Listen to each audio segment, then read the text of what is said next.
Judith Mergui qui nous a rejointe en studio. Bonjour Judith. Et hello à tous, bonjour.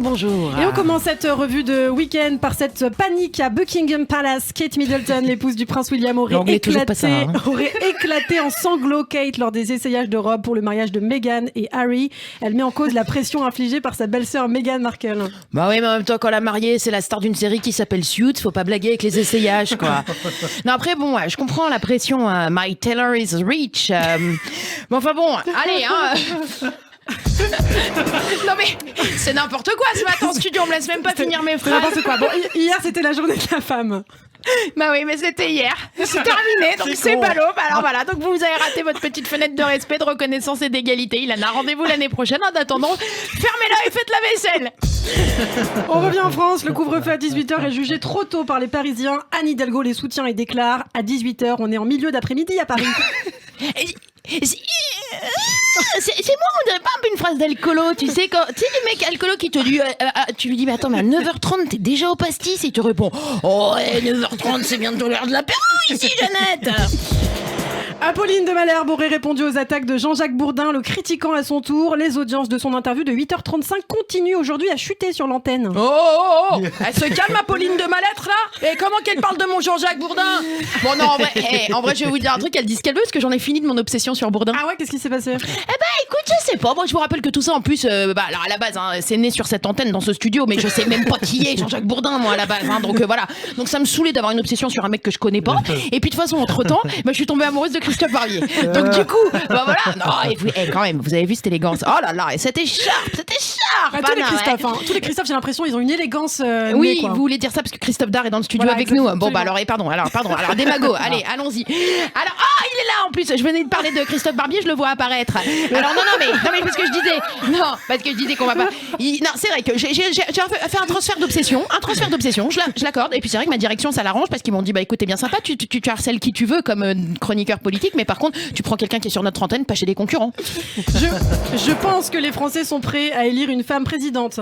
Merci Lana, c'est adorable, mais moi j'ai pas du tout le temps. Non, c'était une citation de Dany Hidalgo, Judith. Ah pardon, ah oui c'est vrai, Miss Kenna, elle a dit voilà parce qu'en fait non écoutez là c'était vexant, Léa Salamé, elle lui dit oui les Français sont prêts à élire une femme, enfin Hidalgo dit ça, elle dit je pense que les Français sont prêts à élire une femme et Salamé lui répond en face ah donc vous dites ça pour Marine Le Pen. Non mais c'est rude pour Anne Cercle et même pas elle compte quoi, vous vous rendez compte dans les questions. Et en effet, et Anne Hidalgo répond alors je ne vais pas dire que Marine Le Pen n'est pas une femme.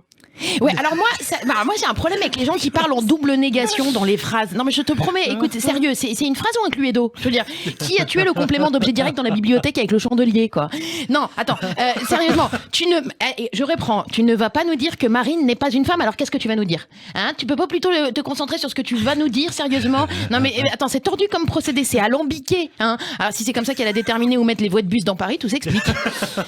Dans le reste de l'actualité, sensation ce dimanche soir dans le monde du foot, l'OM éliminé en 16e de finale de la Coupe de France. Oui, bon bah ça comme d'hab quoi, vous me direz, sauf que là c'est pas de perdre l'Archouma c'est juste normal pour l'OM hein. L'humiliation, c'est qu'ils ont perdu contre l'équipe, attention tenez-vous bien, l'équipe de Canet en Russie. Et bah que même eux à Canet, ils étaient pas au courant qu'ils avaient une équipe de foot. Et encore si ça se trouve, c'était même pas leur équipe de foot hein, parce que pour battre l'OM en l'équipe d'aquagym du Canet, ça aurait suffi quoi. Amazon a changé le logo de son application mobile. Certains estimaient qu'il ressemblait à un Hitler souriant. Ouais, alors attendez, non mais ça, je vous promets, moi non plus j'y croyais pas. Du coup, j'ai été voir et c'est vrai que une fois que tu regardes le logo de l'application Amazon, quand tu le sais, ce truc, et c'est vrai que tu vois l'espèce de nabo là apparaître qui sourit et tout ça. Et donc du coup, ils ont changé direct. Hein. Allez le gnome, tu dégages, on veut plus voir ta gueule ici. On est en Amazon libre. Et puis vaccin, AstraZeneca, tollé chez les médecins après l'annonce d'un arrêt des livraisons. Ouais, alors là, n'attendez pas de punchline, en fait, c'est juste pour vous raconter, parce que j'ai trouvé ça rigolo. Quand même, ils ont pris tous les médecins de France en leur disant, vous n'êtes pas assez rapide pour vacciner, prenez sur vous. Donc, du coup, les mecs, ils ont annulé tous leurs week-ends à la Clusa, tout ça. Et ils ont annulé leurs vacances. Ils sont arrivés tous prêts dans des vaccinodromes pour vacciner ce week-end, ouais, tout ça. Et en fait, là, on leur a dit, non, on vous enlève les doses et on les refile aux pharmaciens.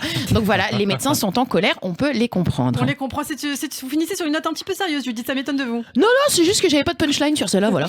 Merci beaucoup Judith Mergui, c'était la revue de week-end de Judith Mergui. Judith qu'on retrouvera dès demain en forme pour nous parler de télé-réalité. J'ai hâte qu'on parle de ça, Judith. Quel build-up incroyable. Alors ça n'émeut qu'elle, hein.